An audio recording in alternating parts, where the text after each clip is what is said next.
Those of you who've been following me may know that I've been intending to branch out and do more metal-related videos, but I haven't really been keeping my word on that. Thus far, the only such videos have been the Avenged Sevenfold Countdown, as well as that sketch video mocking metal elitists. And you may also recall that I've been wanting to plug less ubiquitous bands, so you know what? I'd say it's time to keep to my word and do just that. Today, I'm going to take a look at an amazing band that you've probably not heard of, September Mourning.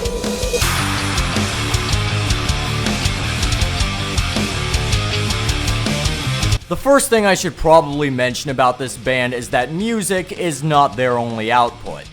Rather, this band has a story to tell with its comic book series. Yeah, plenty of other bands have had comic book times before, but none at this level. Seriously, what other band can you think of where the musicians dress as the characters from its respective comic on stage? Anywho, I first discovered this band when it was announced that they would be playing Rock on the Range 2015. One of the things I love about festivals is discovering hidden gems, like I did with Avatar the previous year. But let me tell you, as far as hidden gems went that year, September Mourning was the goddamn motherlode. I can't think of any band that I've ever been this hooked on, which is weird when you consider that I don't usually like this kind of music that much. Thus far, I've seen them twice, first being at Rock on the Range, second being a local show that they were headlining. So with all that being said, I think it's time to get to the topic at hand. Let's take a look at September Mourning's debut EP, Volume 1.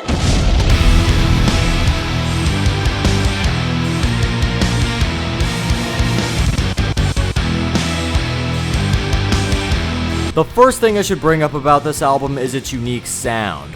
The band's sound is mainly rooted in alt-rock, but also has elements of metal, electronic, and even pop. The eclecticness works well in their favor, as it's hard for me to name anyone that they sound like.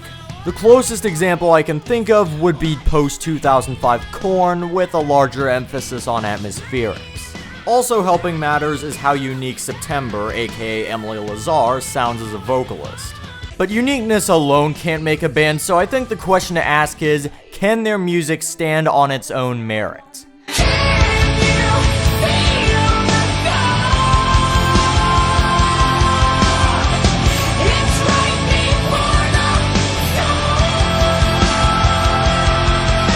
Yes, it can. Everything about the EP gels well. The vocalist, the instrumentation, the lyrics, everything. Speaking of which, you don't really need to know anything about the comics to enjoy the music. Any old average Joe who knows nothing about the comics could stumble upon Children of Fate one day, listen to it, and be like, hey, this is pretty good. To me, the standout tracks would be Before the Fall, Children of Fate, and its haunting cover of Benny King's Stand By Me.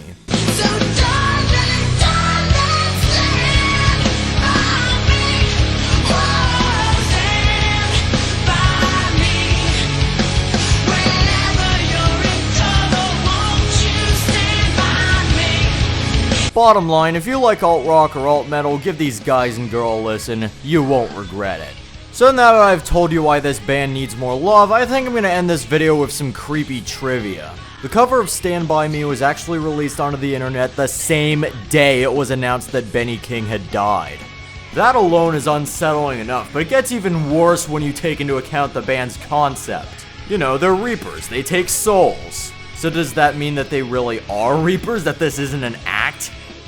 And by knowing this, does that mean that they're gonna come for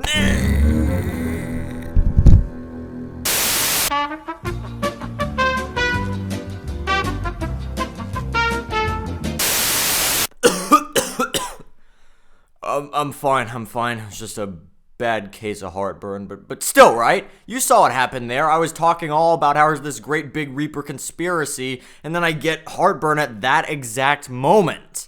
Maybe I should start making conspiracy videos. Okay, maybe not.